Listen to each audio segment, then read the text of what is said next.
Tu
as dit à Zen tu as dit à un cousin que les bodhisattvas ou les moines accumulaient des mérites quand ils faisaient les bonnes actions.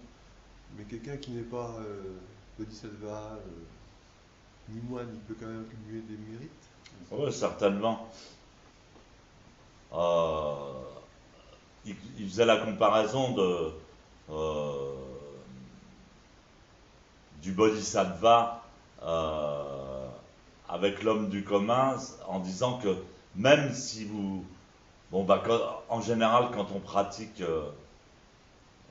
quand on a une pratique comme le zen ou le bouddhisme, on a tendance à quand même faire un effort. Du bon côté, il y a une certaine éthique, il y a un certain état d'esprit qui est censé améliorer notre personnalité et nous pousser à agir différemment que par simple choix égoïste. En général, normalement, ça devrait être comme ça. Mais donc, il dit dans son enseignement que si le bodhisattva ne conçoit pas un souhait, alors ses mérites, même s'ils sont puissants, vont être limités justement à des choses ordinaires et terrestres. Exemple, eh bien, il se réincarnerait dans une famille aisée, il serait en bonne santé, enfin des mérites ordinaires. Alors Sensei, justement, il nous disait, il y a beaucoup de gens qui lui demandaient mais à quoi ça sert le zazen? Est-ce que ça... quels sont les mérites qu'apporte la pratique de la méditation quand même?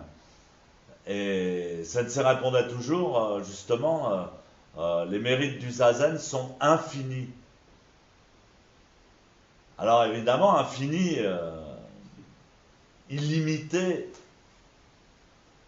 c'est tellement vaste que ça en devient un peu vague. C'est tellement grand qu'on peut rien attraper, quoi. Et donc d'autant plus quand on fait zazen et qu'on acquiert des mérites qui sont très abstraits. C'est sûr que si on... Par exemple, quelqu'un de très riche, s'il donne de son argent, s'il aide les pauvres, s'il crée des fondations, s'il crée des choses comme ça, il va avoir des mérites qui vont être plus visibles, plus tangibles. Quelqu'un qui fait zazen, qui s'assoit droit face au mur, qu'est-ce qu'on peut dire de ses mérites? Et donc d'autant plus, c'est important. Alors, c'est important d'utiliser cette énergie positive pour concevoir la possibilité d'un monde spirituel, d'inventer un monde spirituel.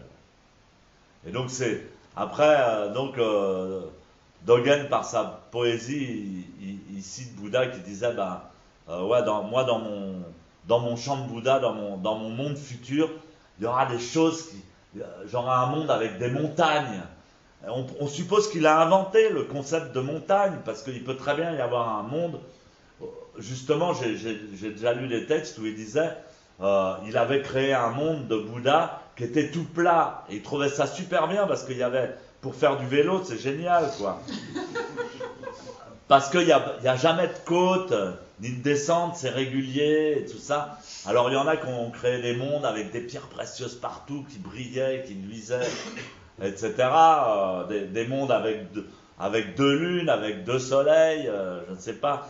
Mais Shakyamuni Bouddha, il a dit, oh, il y aura des montagnes, il a inventé des montagnes, c'est génial la montagne.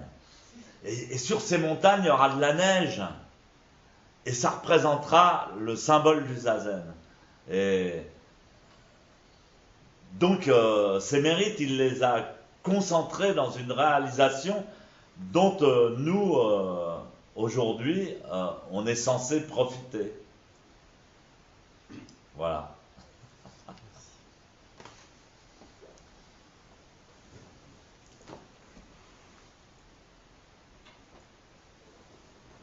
Mais c'est pas évident d'imaginer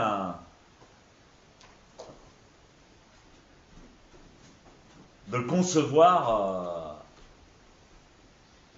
un monde surprenant, quoi.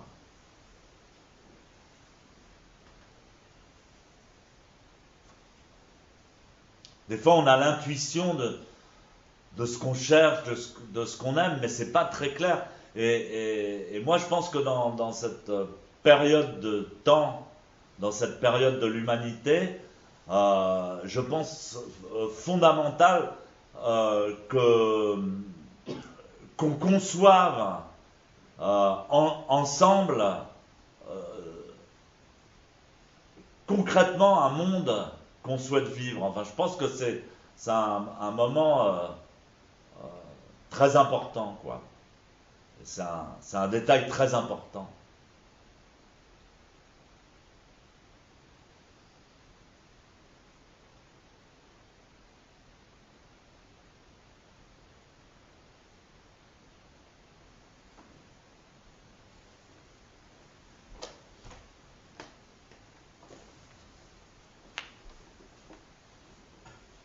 Alors j'ai une question sur le chant.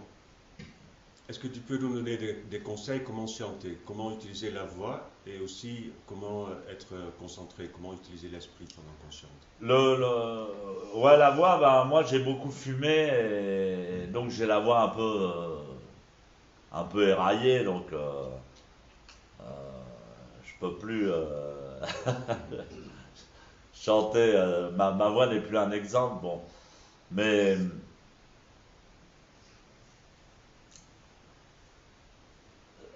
je tends vers le fait de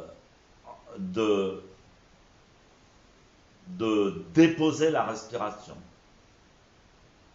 Pour moi, c'est la direction que je sens qu'il faut que je suive. C'est-à-dire déposer la direction. Alors, on parle de l'apnée en yoga, qui consiste à faire. Et puis on retient son souffle. Mais c'est pas tout à fait ça.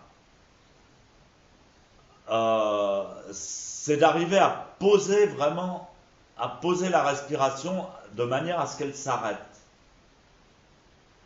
Et là, c'est pas la peine de le. Alors ça, c'est pas le chant, hein. mais c'est dans le même état d'esprit. Alors,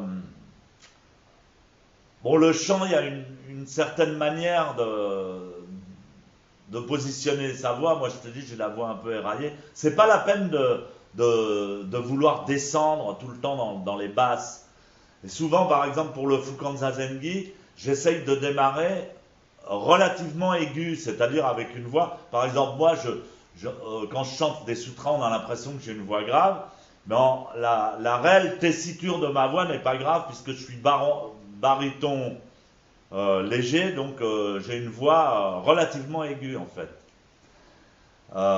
Mais comme elle a de la résonance, elle paraît grave. Mais elle n'est pas spécialement grave. Et donc, il ne faut pas se coincer la gorge. Alors, les gens ont tendance à commencer le sutra. Et à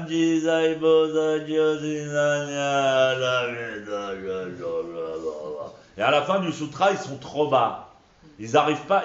C'est bien de maintenir, d'écouter, parce que dans la voix, dans le fait d'émettre un son, il y a en même temps l'écoute, l'équilibre de l'écoute, et en même temps l'équilibre de l'expression de la voix. Et moi, je pense que il faudrait essayer de maintenir la même note et avoir une voix harmonisée avec la cloche. Normalement, on entend la cloche, ou on entend le bois, on entend les sons environnants. Si on a de l'oreille, si on écoute, on doit harmoniser son Anya Shingyo avec les sons environnants qu'on a entendus. Et ensuite maintenir ce son. Alors c'est pareil pendant le chant des sutras, il faut utiliser le moins d'air possible. On a tous plus ou moins la même capacité thoracique, mais si tu chantes bon, là j'ai trop de souffle, mais ton souffle se termine rapidement. Mais si tu arrives à faire un filet tu vois, j'ai là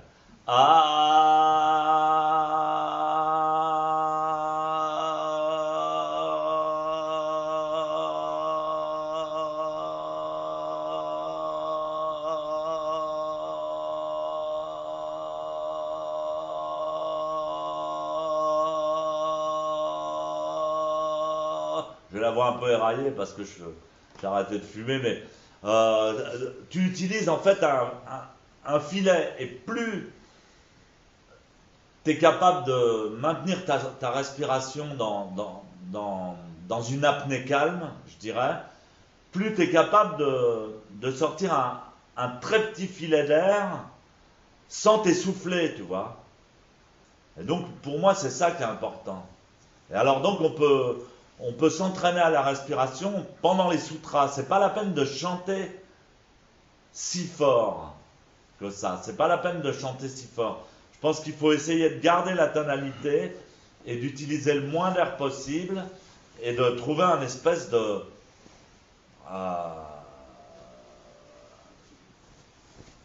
calme très très profond que procure cette respiration. Et en zazen, c'est pareil. Mais en zazen, quand la respiration s'arrête, c'est-à-dire qu'on est suffisamment calme pour que la respiration se suspende. C'est ça la vraie truc. Et là, quand la respiration se suspend, on peut éventuellement couper le flux par la gorge, mais il y a quelque chose dans tout le corps qui va lâcher vers le bas. Et ça, c'est aussi bien important en suspension basse qu'en suspension haute. Tu vois, parce qu'il y a inspiration, expiration. Et même si tu le fais en suspension haute, pendant zazen, tu vas, je sais pas comment expliquer, ça va lâcher, il y a quelque chose qui lâche. Et je sens qu'on peut rester en suspension pendant vraiment longtemps, quoi. J'en suis sûr d'ailleurs parce que c'est écrit dans les sutras, quoi. Dans la Prajnaparamita, j'ai déjà lu, ils appellent ça la respiration d'arrêt. Et donc les mecs, ils arrêtent de respirer. Mais ça n'a rien à voir avec une apnée. Parce qu'il n'y a pas de... tu vois, c'est pas comme quand on nage sous l'eau. Tu vois, c'est vraiment le cœur doit battre hyper lentement. Alors, ça marche bien en Seychelles parce qu'on a fait beaucoup de zazen, on a le cœur hyper calme. Et donc, au bout d'un jour ou deux de Seychelles, on commence à avoir vraiment des facilités à suspendre la respiration, quoi. Le sensei, il avait une respiration extrêmement longue, bien qu'il fumait, hein. Bien qu'il fumait, il avait une respiration très longue, très lente. Ça, c'est vachement important. Alors, si on chante avec une voix trop ordinaire, si tu veux, il faut régler le son, le flux respiratoire. Si tu sors trop d'air, ton Anyashingyo n'est pas efficace. Alors, c'est pas une question de prendre une voix zen ou de faire tout ça, ou de beugler, tout ça. Non, je pense que c'est plus intéressant de se trouver une voix normale, douce, et petit à petit d'économiser l'air. Et ce soir, on va chanter le Fukan Zazengi. Et moi, je trouve que ça serait bien de le chanter un peu plus aigu, c'est-à-dire de rester dans la note que je donne au départ. Je le chante aigu et spécial, de manière à avoir pas une voix qui s'écrase, de pouvoir garder une voix naturelle, douce, pas chanter trop fort, et trouver une harmonie entre nous tous. Et je pense qu'on arrivera à quelque chose de vraiment beau, quoi.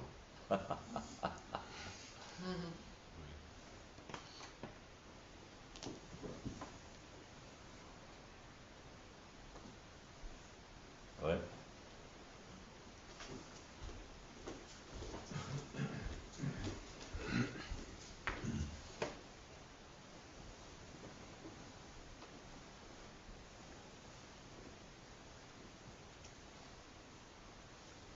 Donc ma question, en fait, je voulais me demander pourquoi il n'existe pas un vrai monastère zen en Europe. Je veux dire, un vrai monastère zen, c'est-à-dire un monastère où des moines prennent l'engagement quittent réellement toutes leurs possessions, comme ça se faisait à l'ancienne, où ils méditent 3 fois par jour, pas un monastère comme nous. Un monastère japonais, quoi. Ouais, un monastère comme un monastère chrétien ou autre. Ouais, bah écoute, sans doute que les mecs, ils ont pas envie de faire. Enfin, je sais pas. Moi, personnellement, ça me ferait chier d'aller vivre dans un monastère. Même, une fois, enfin, par exemple, pour les moines laïcs, bon, pour une famille, tout ça, on comprend. Bon, oui, bon, effectivement. Non, c'est même pas une question de famille. J'ai vécu longtemps sans avoir de famille. C'est une question de goût. Moi, j'ai horreur de la pension, j'ai toujours eu horreur de la pension, j'ai toujours eu horreur des colonies de vacances, j'ai toujours eu horreur de la tôle, j'ai toujours eu horreur de l'armée et j'ai aucun goût pour la vie monastique. Et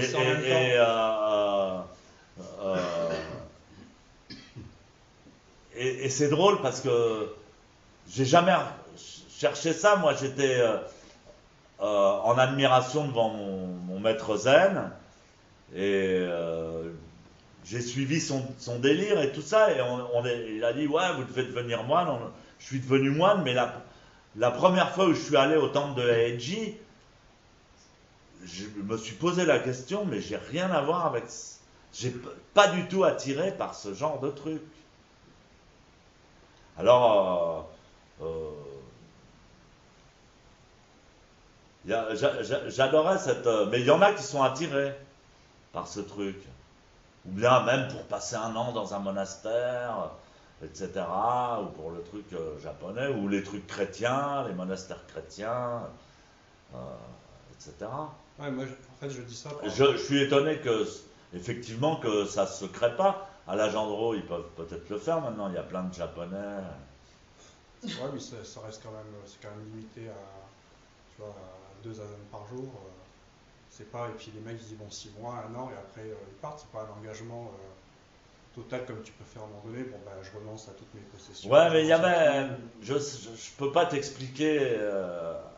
Il y avait un truc aussi historique. C'est-à-dire que d'abord, en Inde, les monastères n'existaient pas, premièrement. Au début du zen chinois, ça n'existait pas non plus. Et petit à petit, ils ont fait ça par commodité.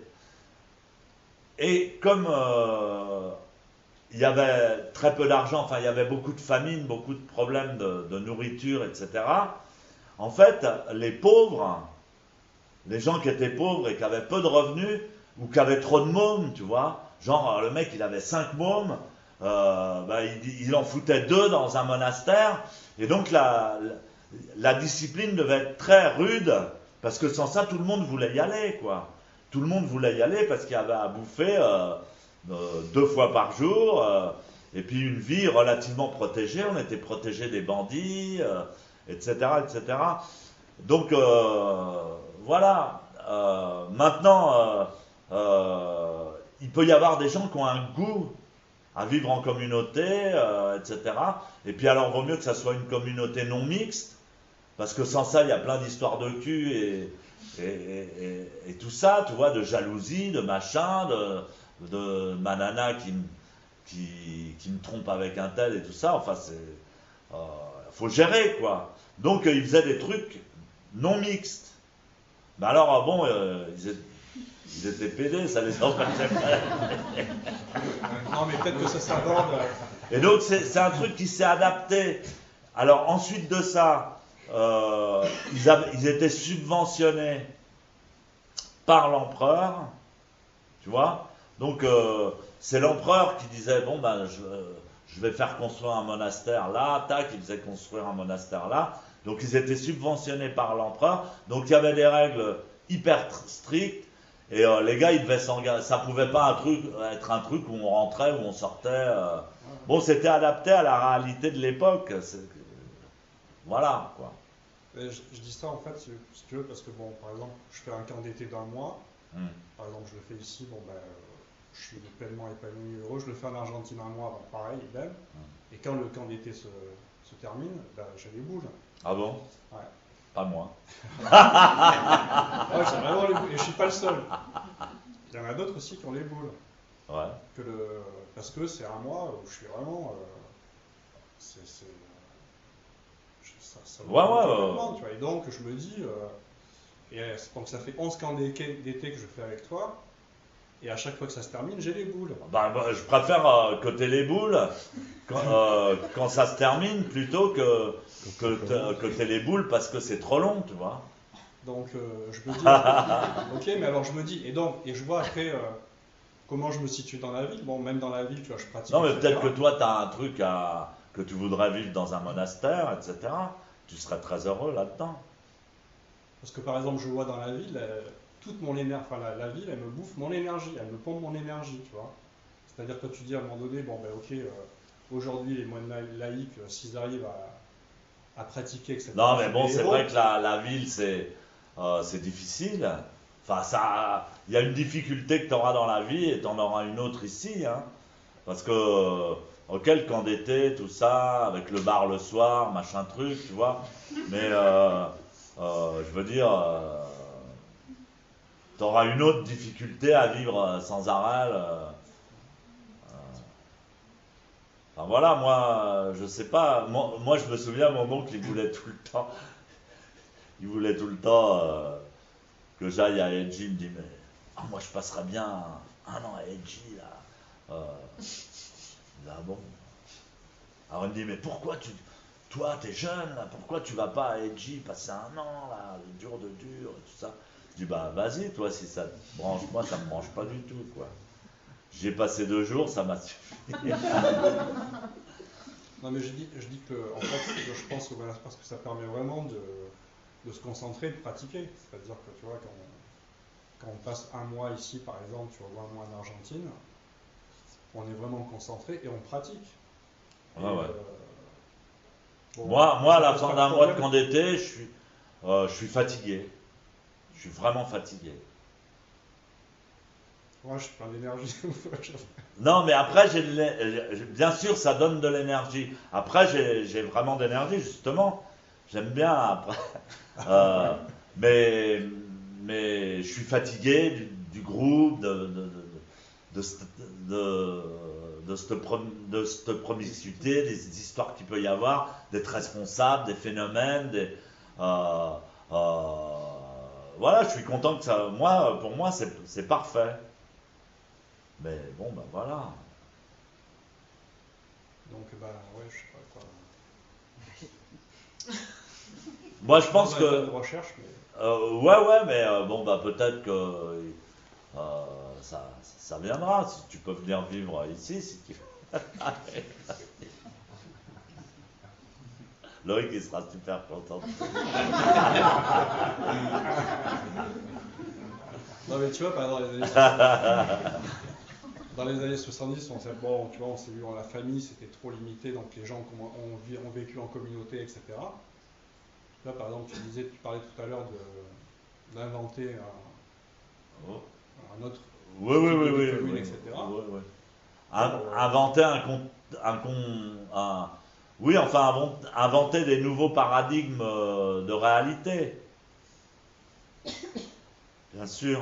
Bah, la vie en monastère, moi, je pense que même si tu restes 1 an, même si tu restes 10 ans, d'ailleurs, ça a été prouvé par des gens qui l'ont expérimenté, même des mecs qui sont restés en méditation pendant 1 mois ou 2, des Tibétains qui sont restés en méditation dans des grottes pendant, pendant 1 mois, 6 mois, 1 an, tu vois, etc. Quand tu ressors, tu te retrouves confronté au même problème. Que tu te concentres pendant 1 mois ou pendant 10 ans, à la fin, c'est pareil. Je sais pas si tu vois ce que je veux si, dire. si, je vois ce que tu veux dire, mais est-ce que. Et à la fin, tu vas sortir et tu vas aller en ville. Et puis tu vas te faire bouffer même encore plus parce que tu n'es plus habitué à fonctionner. Tu vas te faire braquer ton portefeuille, tu vas te faire arrêter par les Normalement, tu t'en flics. fous. Et puis tu vas te dire, ah bah moi je croyais que je m'étais détaché de tout, mais je suis encore plus sensible qu'avant, etc. Donc, Mais tu as un double processus. moi je pense que. Mais bon, ça dépend. Il se peut très bien qu'il y ait un mec qui a envie de vivre, de créer un monastère et de vivre que en monastère avec ses disciples et à faire des séchines toute l'année. C'est un goût. Chacun est libre de faire ce qu'il a envie. Moi, personnellement, je suis pas tellement attiré par la vie monastique, bien que j'ai reçu l'ordination de moine. Et c'est la question que je me suis posée avec Deshimaru. Je te jure, la première fois que je suis allé avec lui à Eiji, quand j'étais jeune, mais j'ai vraiment eu je m'en souviens encore, quoi. J'ai vraiment eu un koan. J'ai dit, mais j'ai pas envie de devenir comme ces gens-là. Je suis absolument pas attiré par ce truc. Et ça tombait bien parce que Deshimaru non plus. Il n'était pas du tout attiré par ça. Et à la Gendreau, il y allait pour les séchines, mais il n'a jamais dit, moi je veux m'installer à la Gendreau et puis faire un monastère et vivre dans un monastère toute l'année. Il aurait pu le faire. Mais son maître, lui, l'avait fait.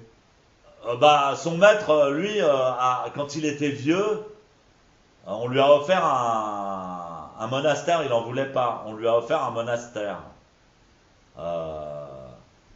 Et toute sa vie, il a vécu sans monastère, il ne voulait pas de monastère. Il s'appelait Kodo sans demeure, il disait je veux pas de monastère. Parce que c'était un mec mais il a vécu aussi à Sojiji pendant un certain temps quand même. Mais bon, il y a le contexte japonais, je veux dire, un moine. Et c'est pour ça qu'il disait à son disciple Deshimaru, ne devient pas un moine, un curé, quoi. Un moine monastique. Parce que au Japon, un moine, il ne peut pas vivre dans un appart je me souviens plus des quartiers du Japon, à Shibuya. Pour une vie. Voilà, il peut pas vivre dans un appart à Shibuya, il vit forcément dans un monastère, puisqu'il y en a à tous les coins de rue. Il y en a partout des monastères. Donc le moine, alors lui, il vivait dans un monastère de certains copains qu'il aimait bien, qui n'étaient pas trop chiants et qui aimaient se bourrer la gueule. Et il allait notamment à Teshoji, là, à côté du temple de mon maître, là, à Saku City, dans la province de Saku, où il avait des potes, et avec Shimizu et tout ça, il se faisait des parties. Même Shimizu, il invitait des geishas dans le temple des Shimaru me racontait, il y avait Shimizu, c'était vraiment le type insupportable. Il était moine, tout ça, mais en fait, il aimait l'art, il aimait chanter, il aimait faire la fête, il aimait les geishas, il aimait se bourrer la gueule. Mais, disait des Shimaru, mais il était bourré tous les jours, mais il faisait zazen. Mais il faisait des séchines, il faisait zazen, il aimait le zazen. Alors, respect. Donc, c'est le contexte japonais. Et des Shimaru qui étaient hyper sincères, il disait tout le temps à Sawaki, je veux devenir moine, je veux devenir moine. Et il lui dit, non, non, non, j'ai pas envie que vous deveniez un moine. Pas un moine comme ça, quoi, pas un moine japonais. Mais bon, il y a des mecs qui sont parfaitement à l'aise dans les monastères qui adorent ça. Hein. C'est clair. Faut voir. Tu peux le créer aussi, tu peux créer. Là, ça fait combien de temps que tu fais zazen? 15. Tu vois, ça fait 15 ans que tu fais zazen, des séchines, etc., à droite à gauche. Et si tu as justement une idée, tu vois, une idée qui, à toi, correspond à quelque chose qui te plaît, un contexte qui te plaît, eh ben, tu le fais, quoi. Tu te crées un monastère avec une vie. Moi, j'en ai vu, enfin, il y avait le père Cassan, Alain Cassan, dans le premier monastère de Deshimaru. Il y avait Alain Cassan et sa famille qui avait en fait offert le temple à maître Deshimaru. Mais finalement, Alain Cassan, il prenait la piole à Deshimaru, parce que comme Deshimaru, il y allait jamais, il y allait de temps en temps pour faire une séchine, quoi, et tout ça. Mais lui, il occupait la piole du maître quand il n'était pas là. Et puis il faisait une vie de monastère avec sa femme, son chien, ses mômes, et tout ça. Puis, et le matin, il faisait la genmai, puis il donnait aux gaki, aux animaux, un peu de genmai et tout ça. Il a fait ça. Il disait, quand Sensei sera vieux, je lui construirai une petite cabane là dans le jardin. Tu vois, il se voyait déjà avec tout son truc, monastère et tout. Mais ouais, tu peux le créer. Mais je veux dire, le zazen n'a de valeur que parce qu'on bouge tout le reste de la journée. Si on reste toute la journée en zazen, on se fait chier, quoi, à la fin. Non. Comme dirait l'autre, ouais, t'as déjà passé 9 mois dans le ventre de ta mère, fallait y rester. Si j'avais su. Non, mais c'est le contraste, c'est de passer du mouvement, des phénomènes. Oui, c'est vrai, mais en même temps, moi je vois que plus je m'installe, tu vois, par exemple, dans le zazen, plus j'ai envie d'aller en profondeur, tu vois, c'est-à-dire donc. Ouais, mais il y a pas à la fin, il y a les conditions normales, c'est tout.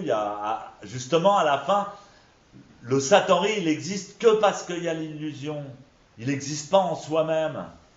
Et la profondeur, elle existe que par... mais à la fin, quand tu es assis droit, tu es seulement normal, c'est tout. À la fin, il n'y a rien. Ouais, Et plus tu feras zazen, plus tu seras seulement normal, en fait. D'accord. Ouais. Mais en même temps, la normalité, c'est pas non plus un dogme. Tu peux être...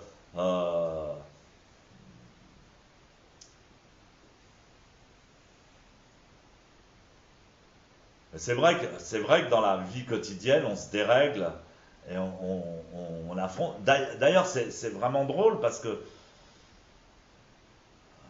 ouais, je suis tout à fait d'accord. Quand tu retournes dans le social,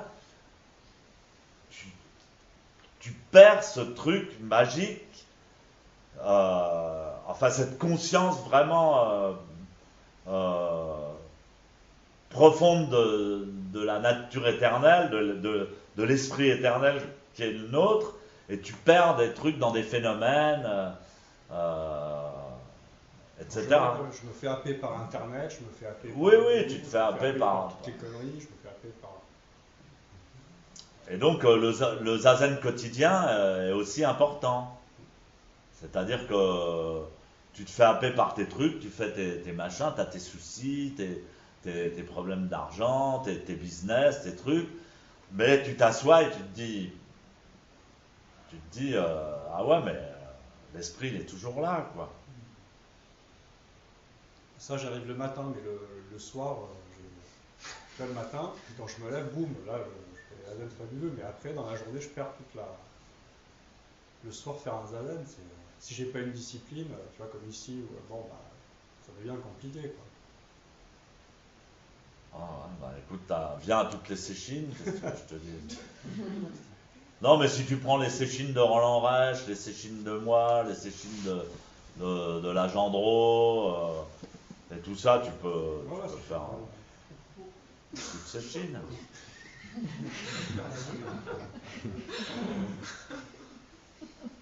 Il y a des mecs qui faisaient ça. Enfin, moi, je l'ai fait à un moment donné pendant. C'est vrai qu'à un moment donné, tu le fais pendant 2 ans, mais au bout d'un moment, ça commence à coûter du pognon, tu vois. T'as intérêt à avoir du blé. Non, mais c'est vrai que, et même par exemple, même ici, dans ce monastère, quand on vient même sans faire une séchine, effectivement, il y a un calme, il y a la nature, il y a le silence. Ça fait du bien, moi. C'est excellent, ouais. Moi, je sais ici, ça me. Ah ouais, c'est un bon endroit pour Ça pratiquer. scotche direct, quoi. Ah ouais, mais faut payer, mon Dieu.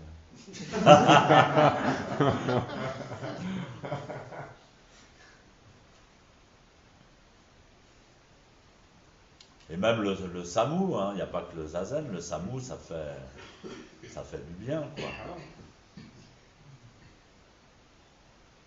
Ah bah tu vois, déjà il y a un lieu où tu peux pratiquer, mais déjà si tu viens, nous on fait presque une séchine par mois ici, et donc si tu viens déjà régulièrement tous les mois, que tu fais zazen le matin, que tu fais les trucs de samou, les moments de samou, ben c'est bien. C'est une bonne pratique. Voilà. Et puis tu retournes un peu dans le social, histoire que ça garde un goût, tu vois, que ça soit pas la routine, tu vois. Non, mais par exemple, moi je sais que même c'est vrai que dans le zazen, faire le zazen tous les jours, ça peut sombrer dans la routine. Mais même ça, bon, on peut développer une certaine imagination pour faire, par exemple, je suis souvent en voyage, donc quand je peux, je vais faire un zazen au bord de la plage, etc., etc. Ou même dans la nature, ou même sur le monde. Enfin, il y a plein de lieux pour rendre un zazen vivifiant, quoi. Ouais. Enfin, au moins de garder cette créativité, Ouais, l'idéal, ça serait de pas perdre sa concentration, même au milieu des phénomènes. Mais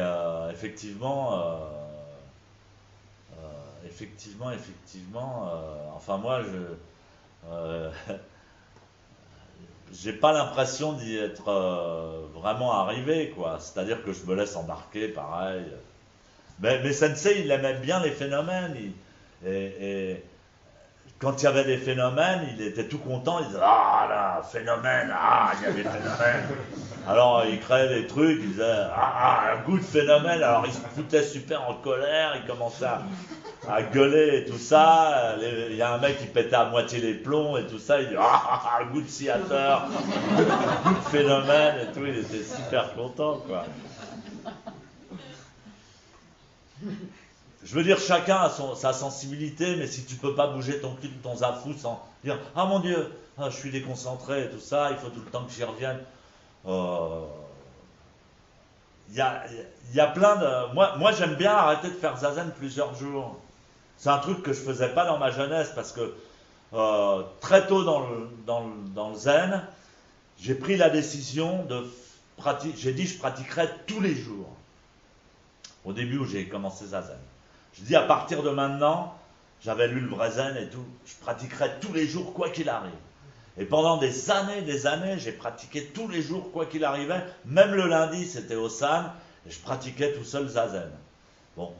Puis petit à petit, j'ai un peu lâché, tu vois, j'ai été plus souple.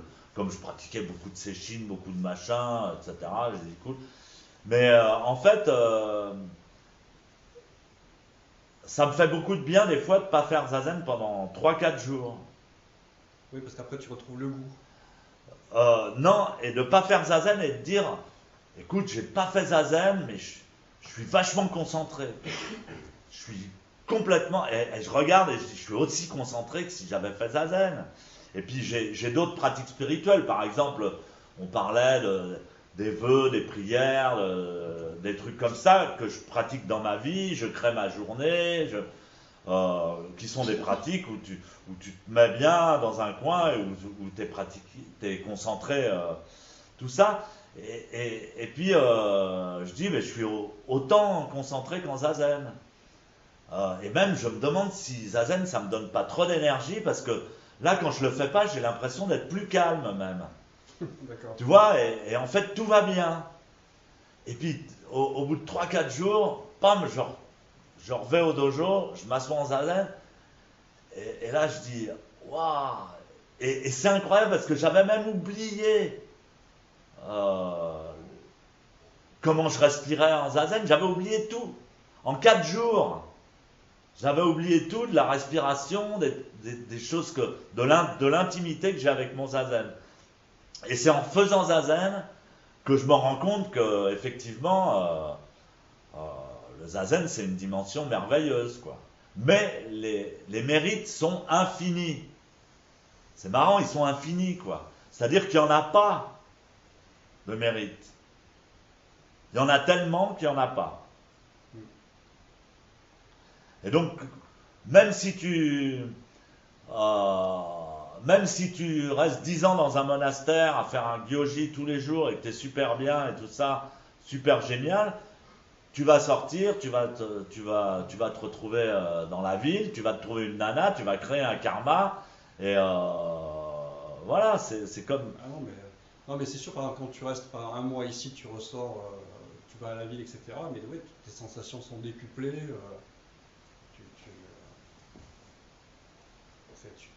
Tu es encore plus avide de la vie en même temps, tu vois. Donc en même temps, c'est vrai que tu as pris de la distance, en même temps, tu es encore plus avide.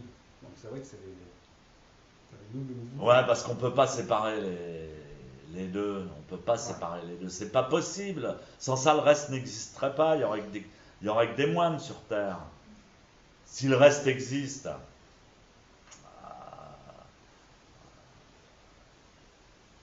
Alors, je ne sais pas, il faut voir les personnalités des gens, mais moi, il m'arrive, pendant le camp d'été, tu vois, que ça soit ici ou en Argentine, il m'arrive de prendre ma bagnole, de descendre en ville, de me mettre à une terrasse de café et me dire qu'est-ce qu'ils sont beaux les gens qui font pas zazen, et de dire qu'est-ce que ça me fait du bien d'être avec des... tu vois? Moi, je fais aussi la même chose. Par exemple, quand j'ai Argentine, je descends au café, je m'assieds à une table et je regarde. Et c'est un spectacle magnifique. Ouais, je dis qu'est-ce qu'ils sont beaux, ils s'en rendent pas compte, ils sont pleins de vie, ils sont en vacances, ils sont bronzés et tout ça. Nous, on est un peu fatigués à force de faire zazen et tout ça. Moi, je trouve ça, enfin, dans le champ de Bouddha que j'ai créé quand j'étais bodhisattva, j'ai créé exactement le maître qu'il me fallait et ce qu'il m'a enseigné, ça me correspond parfaitement. Parfaitement. Et Deshimaru, j'ai peut-être fait avec lui deux ou trois séchines un petit peu très fortes, quoi. Un petit peu très fortes. 2 ou 3. Au début où il était là. Parce que les gens lui voulaient tellement les gens voulaient ça, quoi. Alors, ils avaient lu des trucs sur le zen. Alors, ouais, le zen, il reste 12 heures en zazen et tout ça. Alors, il était obligé de faire un truc pour qu'on dise, ouais, c'est un maître japonais. Mais très vite, je me suis rendu compte qu'il n'a pas cherché. Il restait dans les conditions normales, quoi. Et nous aussi, on a fait des séchines. Moi, je me souviens d'une séchine qui durait presque une semaine et tout ça. Mais putain, que c'était pénible. Enfin, il y a des bons moments, mais et Sensei, il disait pareil. J'ai dit, moi, au Japon, j'ai fait des séchines vraiment strong, vraiment dur. Même avec Kodo Sawaki, on a fait quelques séchines vraiment très dures et tout ça. Et il disait, à la fin, on était fatigué. Alors évidemment, à la fin, on a le Satori et tout ça. Il voulait dire, faut pas chercher un truc spécial, quoi. À la fin, qu'est-ce que t'as? Tu fais zazen pendant 10 jours, machin, à la fin, t'es crevé, c'est tout. Mais il y a des moments, effectivement, où tu lâches. Puis c'est comme tout, si tu veux, si tu t'habitues à pratiquer 6 heures de zazen tous les jours, au bout d'un an, 6 heures de zazen, ça te semblera facile, ça te semblera pas beaucoup. Mais je pense pas que le corps humain soit fait pour rester 6 heures, les jambes croisées, assis sans bouger, quoi. Je pense que c'est pas normal, quoi. Bon, il paraît que Bodhidharma, il est resté 9 ans. Mais faut voir aussi. Non, mais il y a des mecs qui restent exceptionnellement longtemps en zazen, qui restent une semaine ou 3 jours en zazen, et tout ça, ça existe. Il doit y avoir des trucs un peu, des substances spéciales, tu vois, genre en Thaïlande, ils ont des substances spéciales qui enlèvent la douleur, des pommades, des machins comme ça. Le mec, il se fout plein de pommades, il se bouffe 2-3 herbes et tout, et bam, il reste là pendant 2-3 jours, il sort de son corps. Mais même si tu sors de ton corps, quand tu reviens, il faut faire l'état des lieux, tu vois, parce que il peut y avoir des séquelles, quoi. Enfin, voilà.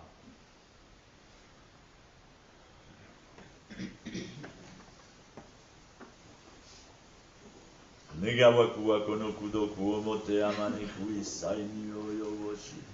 Warera to shujo to mina tomo ni utsudo o jozen koto.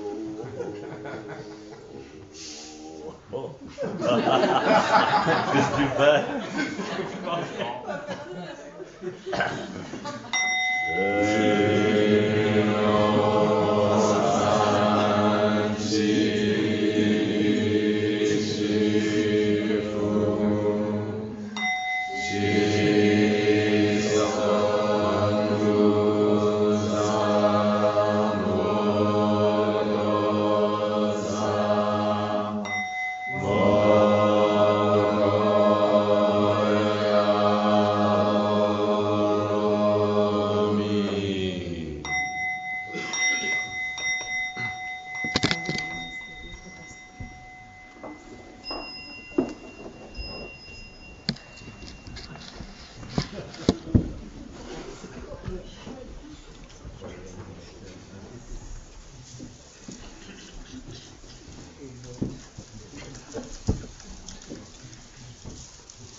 Alors, j'ai arrêté ça. C'est parfait. Et ça, pour l'arrêter, tu appuies ici sur le carré.